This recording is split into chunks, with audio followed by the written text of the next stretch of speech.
जय हिंद साथियों, मैं Raghuraj Singh SPDA director and coach. दोस्तों, आपका इस वीडियो में स्वागत करता हूं। आज का और अभी का हमारा टॉपिक है दोस्तों एसएससी जीडी फिजिकल कैसे करें। पूरा चीज इस वीडियो के अंदर बताएंगे और ये वीडियो लड़के और लड़कियों के लिए, दोनों के लिए है। इसको पूरा समझना और इसमें आपका टाइम कितना आ रहा है कितना नहीं आ रहा है ये कमेंट में पक्का लिखना।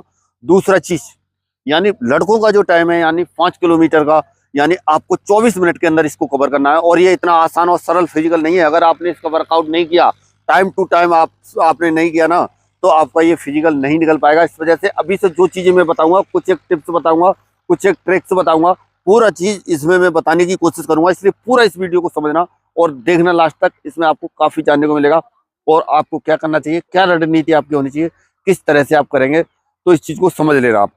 सबसे पहला पॉइंट है बेटा, जो बच्चे किए हुए हैं और उनके लिए। और दूसरे तरीके से इसको मैं दो तरीके से बता रहा हूँ, जो नहीं किए हुए हैं। पहला क्या है, जो किए हुए हैं, और दूसरा क्या है, जो नहीं किए हुए हैं। जो किए हुए बच्चे वो क्या है, वर्कआउट को क्या कर सकते हैं, फॉलो कर सकते हैं। जैसे मेरा भी एक आध दिन के अंदर में मैं वर्कआउट प्लान बना करके मैं आप लोगों के लिए डाल रहा हूँ, तो उसके हिसाब से क्या करना है आपको, उस वर्कआउट को आप फॉलो कर सकते हैं। और अभी है, मैं शॉर्ट में बताने की कोशिश कर रहा हूँ आपको, पर इतना मत समझना, तो वर्कआउट आपको उसका मिल जाएगा प्रॉपर। और एसएससी जीडी के से संबंधित वर्कआउट का हर दिन का भी, जैसे हमारा यहाँ ग्राउंड पर क्या चल रहा है और आपको क्या करना चाहिए क्या नहीं करना चाहिए, वो भी चीजें क्या है आपको अभी लगातार मिलती रहेंगी, लगातार अपडेटेड रहेंगे हम। और आप जो उनको देख करके, आप हमारे पास नहीं आ पा रहे, आप किसी अकेडमी में नहीं जा पा रहे, तो उसको देख करके भी क्या कर सकते हो, आप फॉलो करके आप अपने इस फिजिकल को क्या कर सकते हो, निकाल सकते हो। और निकल जाएगा, कोई बड़ी बात नहीं है, ठीक है ना। पर क्या है, अमल करना पड़ेगा, मेहनत थोड़ी सी आपको करनी पड़ेगी। अब जो बच्चे क्या है पहले से किए हुए हैं, तो वो वर्कआउट को मैं डायरेक्ट उनके लिए एक वर्कआउट बना रहा हूँ, उस वर्कआउट को फॉलो करें, जिसमें रेपिटेशंस भी रहेंगे, स्लो फास्ट भी रहेगा, और उसके अंदर बाकी की लॉन्ग रनिंग वगैरह ये चीजें, और कुछ एक स्पीड स्पीड वर्कआउट की एक्सरसाइज भी मैं उसमें बताऊंगा। तो उन चीजों को आपको करना है, वो उस चीज को फॉलो करके अपने टाइम को जल्दी और तेजी से क्या कर सकते हैं, डाउन कर सकते हैं, ठीक है ना। तो लड़कों को कितना दौड़ना है इसमें, 5 किलोमीटर 24 मिनट के अंदर, और लड़कियों को कितना दौड़ना है, यानी 1600 मीटर, यानी 8.5 मिनट में, 8 मिनट 30 सेकंड में। तो इसके लिए आपको थोड़ी सी ताकत की जरूरत है, एक्स्ट्रा एफर्ट लगाने की जरूरत है, नहीं तो लड़के 5 किलोमीटर तक दौड़ नहीं पाते। 50% के आसपास रिजल्ट रहता है, और इसी तरह से आगे भी रहेगा। अगर थोड़ा सा टाइम ज्यादा मिल जाएगा तो थोड़ा रिजल्ट अच्छा हो जाता है। जैसे भी यूपी पुलिस का था, उसमें 4800 ही था और टाइम ज्यादा था, तो वो एक अलग फिजिकल है, ये एक अलग फिजिकल है, ठीक है ना। तो अभी क्या है, इसको थोड़ा सा एक चीज को जो मैं बता रहा हूँ, ये जैसे और भी कई चीजें हो गई। जैसे मैं जो किए हुए बच्चों के लिए बता रहा था, आपको स्पीड वर्कआउट साथ लेकर के चलना है, जिसमें क्या है, कुछ एक एक्सरसाइज है जो क्या है स्पीड वाली है, जिससे क्या है हाथ और पैर का कॉम्बिनेशन, बॉडी पोस्चर आपका क्या होगा, सही होगा, जिससे आपकी स्टार लेंथ एकदम सही होगी। उससे क्या है, आपका टाइम भी क्या होगा, यानी डाउन होगा। तो इस वजह से ये चीजें करना बहुत जरूरी है, और वर्कआउट शेड्यूल के हिसाब से आपको लेकर के क्या करना है, लेकर के चलना जरूरी है। इस वजह से आपको ध्यान देना है इस चीज का। अभी मैं उसके लिए बता रहा हूँ, जो कई बच्चे बिल्कुल बेसिक वाले होंगे, जो बिल्कुल जिन्होंने अभी तक किया नहीं होगा, उनके लिए वो बच्चे समझ लो, उनको क्या करना है, यानी पहले वीक के लिए मैं आप लोगों को वर्कआउट दे रहा हूँ। पहले वीक में, यानी अभी आपको, यानी फर्स्ट वीक के अंदर, पहले 7 दिन के अंदर में आपको अपनी जो है रनिंग स्टार्ट करनी है। और रनिंग स्टार्ट का मतलब नॉर्मल तरीके से का मतलब ये है कि जैसे आप जो है 1 किलोमीटर, पहले दिन 1 किलोमीटर दौड़े, दूसरे दिन और थोड़ा सा बढ़ा दिया, अगले दिन और थोड़ा सा बढ़ा दिया, अगले दिन, जैसे मतलब हल्का हल्का इंक्रीज करोगे, और कम से कम नहीं तो एक टाइम तो पक्का करोगे, और बीच में मिस नहीं करोगे, ठीक है ना। दूसरा पॉइंट इसी में, ये करोगे, ये करते करते यानी आपके किसके हिसाब से हो गया, ये मीटर के हिसाब से। जैसे एक दिन 1 किलोमीटर दौड़ा, दूसरे दिन 1100 दौड़ा या 1200 दौड़ा, धीरे धीरे करके बढ़ाते बढ़ाते पहले वीक में ही आपको कम से कम नहीं तो 3 किलोमीटर तक आपको जाना है। 3 किलोमीटर रनिंग तक आपको करने की कंटिन्यू आदत और हैबिट में अपनी में क्या करना है, शामिल करना है, ठीक है ना।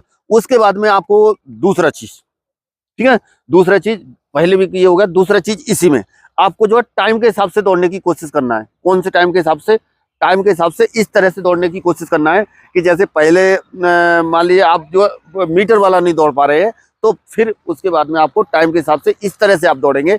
जैसे फर्स्ट दिन क्या है, मान लीजिए 10 मिनट दौड़ा, ठीक है ना, अगले दिन 11 मिनट दौड़ा, अगले दिन 12 मिनट दौड़ा, इसके बाद 14 मिनट, 15 मिनट।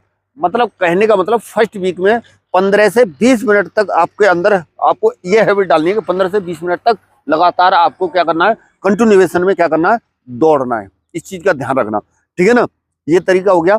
पहला मैंने क्या बताया, जो किए हुए हैं तो उनके लिए मैं वर्कआउट आप लोगों को बताऊंगा, जिसमें आपको स्लो फास्ट रनिंग हो गई, जिसमें आपको यानी रेपिटेशन हो गए, उसके बाद में स्पीड वाला वर्कआउट होगा, लेग पावर भी होगा, जैसे ये लड़का कर रहा है, देखो ये लेग पावर एक्सरसाइज। तो इस तरह से क्या है आपको ये, जिससे आपके अंदर लेगों के अंदर पावर आएगी, और जब आप थोड़ा सा क्या है ज्यादा देर तक दौड़ पाएंगे तो आपका टाइम बहुत जल्दी और तेजी से कम होगा। और ये फर्स्ट में ही जो पहले किए हुए हैं उनके लिए बता रहा हूँ, और धीरे धीरे करके जैसे फर्स्ट वीक जो नहीं भी किया हुआ है उसको भी फर्स्ट वीक के बाद में दूसरे वीक में थोड़ा सा बॉडी में रिदम पड़ जाएगा। उसके बाद में बॉडी पे लोड डालना है, लोड डालेंगे जब हमारा ये लेग पावर पूरा नीचे से लेकर के ऊपर तक शरीर यहाँ तक में ये मजबूत होगा, पेट जिसमें मैट एक्सरसाइज भी करोगे, ये सारी चीजें करोगे तो पेट भी मजबूत होगा, तो उससे क्या है रनिंग पे क्या है इम्पैक्ट पड़ता है, ये चीजें करोगे, ठीक है। और ये चीजें करने के बाद में आपको जो है एक चीज और ध्यान से समझ लो, इसमें जो मेन जो चीज होने वाली है, और हमेशा मैं बोलते आया हूँ और आपको अभी भी मैं बोल रहा हूँ, आपकी रनिंग क्या है RFID, यानी आपकी जो भी इधर से इधर को जो भी रनिंग है जो होने वाली है लगभग, और तो SSC GD की इस बार क्या है RFID, यानी ग्राउंड के ऊपर होगी।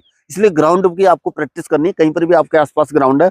और RFID का मतलब ये हो गया कि बिल्कुल मिली सेकंड भी आपको बिल्कुल बताएगा, पहले के जैसा नहीं है बिल्कुल, कि जैसे ग्राउंड रोड पे दौड़ा दिए, रोड पे टाइम क्या आता है कम आता है, कभी भी ध्यान देना, ठीक है ना। और RFID की आपकी जो है 400 मीटर का ग्राउंड के हिसाब से लेकर के चलती है, तो जैसे 400 मीटर का ग्राउंड है तो 400 ही लेगी, चाहे भले ही आप ज्यादा दौड़ रहे हो चाहे कितना भी दौड़ रहे हो। इधर आ जाओ एक बार, ठीक है ना। देखो यहाँ पर मैं आपको बता रहा हूँ, जैसे ये यहाँ पर हम दौड़ रहे हैं, ठीक है ना। RFID के अंदर फिट है कि एक राउंड 400 मीटर का है, एक ग्राउंड, ठीक है ना। तो उसमें 400 मीटर ही क्या लिया जाएगा, आपका 400 मीटर ही लिया जाएगा, 400 मीटर ही लेगी। और भले ही बच्चा क्या करता है, इस एरिया में ना दौड़ करके 400 मीटर कहाँ नापा जाता है, इस एरिया में नापा जाता है, यहाँ पर नहीं दौड़ता है। यहाँ से हटके एक कदम भी दौड़ता है ना, 7 से 8 मीटर दूरी बढ़ेगी, यहाँ से एक कदम बढ़ा 7 से 8 मीटर बढ़ेगा, और एक कदम बढ़ा इधर को, और क्या कहते हैं 8 से 10 मीटर बढ़ जाएगा। इस तरह से बढ़ते बढ़ते यही ग्राउंड बड़ा हो जाएगा। तो इस वजह से क्या है, आपको ग्राउंड की प्रैक्टिस डालनी है, और हमेशा ये वाले एरिया के साथ थोड़ा सा हैवेट डालने की कोशिश करना है, ठीक है ना। RFID पे आपकी रनिंग होगी, इस चीज का ध्यान रखना। अभी तक के हिसाब से पिछली बार तो वैसे ही हुई थी, लेकिन इस बार पूरी संभावना है इस चीज की। ये चीजों की आपको प्रैक्टिस करनी है। दूसरा, आपको जब आप ये चीजें जब शुरुआत आपने फिजिकल की कर दी, तो उसके बाद में आपको वर्कआउट आपका कर रहा है, चल रहा है, लोड आपके ऊपर पड़ रहा है, तो साथ ही साथ आपको अपने डाइट टिप्सों का भी ध्यान रखना है। ये नहीं है कि आप ये करते रह रहे हो डाइट नहीं ले रहे हो, आपके दर्द कहीं ना कहीं शुरू हो जाएगा, पैरों में तो एंकल में हो जाएगा, नी में यानी एंकल में हो जाएगा, नी में हो जाएगा, या फिर और भी कहीं प्रोटीन की कमी होगी शरीर के अंदर, कहीं ना कहीं कुछ ना कुछ हो जाएगा। इस वजह से आपको भरपूर मात्रा में अपने शरीर के पोषण के लिए डाइट का ध्यान रखना पड़ेगा, जिसमें चना हो गया, बादाम हो गया, किशमिश हो गया। उसके बाद में और भी जैसे वेजिटेबल का इस्तेमाल करो, बाकी चीजों के अंदर जैसे हरी साग सब्जियों का जितना ज्यादा इस्तेमाल करो। मैं नेचुरली चीजें बताता हूँ, अलग से ज्यादा कुछ नहीं बताता हूँ, ठीक है ना। जैसे मैं चना, बादाम, किशमिश और हरी मूंग, ये 3-4 चीजें जो नेचुरल है, जो इनको तो भिगा करके सवेरे पक्का खाना है साथ में।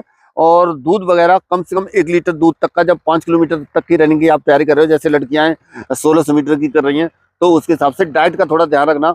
डाइट का नहीं ध्यान रखोगे, आपको जो मैं बता रहा हूँ वो समस्याएं आपको हो सकती हैं और होंगी। इस वजह से ये छोटी छोटी चीजें आपके लिए घातक हो जाएंगी, और इन चीजों को आपको ध्यान रखना है। जो मैंने बताया आपको खास तौर पर RFID वाला, ये चीजें एक्चुअल में जिस तरह से जो चीजें हैं वो होंगी, और उसी तरह से आपको अभी से हैबिट में डालना है। ग्राउंड का इस्तेमाल करने की कोशिश करना है, कहीं पर भी आपके नजदीक थोड़ा सा दूर जाना पड़ रहा है भले ही, पर क्या है वहां पे जाने की कोशिश करो और करने की कोशिश करो, और तभी आप ये रनिंग कर पाओगे। और बाकी वीडियो मेरे आप लोगों को लगातार मिलते रहेंगे, और डेली पर डे 9 बजे वीडियो आपको मिलेगा SSC GD का, सही है ना। इस चीज का ध्यान रखना है। SSC GD के वर्कआउट से संबंधित और जो भी अपडेट होगी मैं कम्युनिटी पोस्ट में आप लोगों के लिए क्या करूंगा, डालते रहूंगा। और लगातार आप लोगों के और भी कोई क्वेरी है या कमेंट आप आना चाहते हैं तो आ सकते हैं मेरे पास।